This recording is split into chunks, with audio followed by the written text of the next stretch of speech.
Molweni eMzantsi Afrika, molweni bantakwethu, molweni kwindawo nikuzo.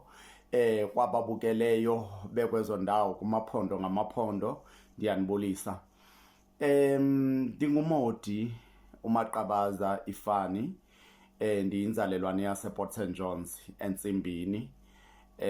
Ndakhula ke ndamdala ndayoba eseMount Frere.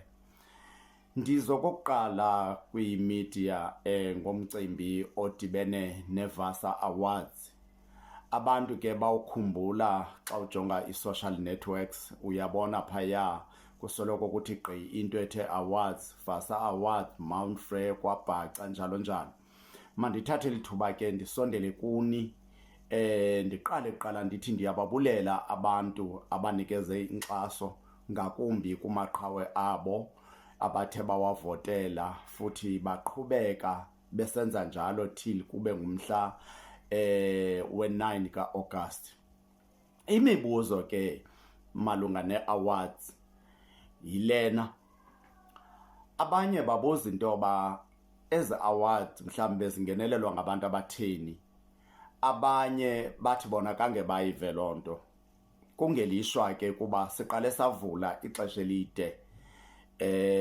iVasa Awards ke mandiyicacise nje ndingekahambi kakhulu. That is my company. iVusisizwe Artist Supporters SA. Ikhampani ke ndiyiliswe okanye ndiyiseke kuba bezikhona izimvo ezahlukahlukeneyo zamaqhawe, ngakumbi akamaskandi, ngakumbi igospel, ngakumbi nabalingisi, comedian. Bekhala ke ngezinto ezithi inkxaso abayifumani kakhulu kwiphondo iMpuma Koloni. Ndibone ke kubalulekile into yoba mandike ndiyize nesisombululo, ndibe nento endiyenzayo ezokwazi ukuthi ithathe la maqhawe iwabeke kwenye level just ukubaxhasa. iVusisizwe ke njengoba sekuthiwa Vasa, eneneni indlela eyilwe ngayo ukuze kube khona lento kuthiwa i-White Nation Artists Association, apho amaqhawe kamaskanda adibanele khona, i-association.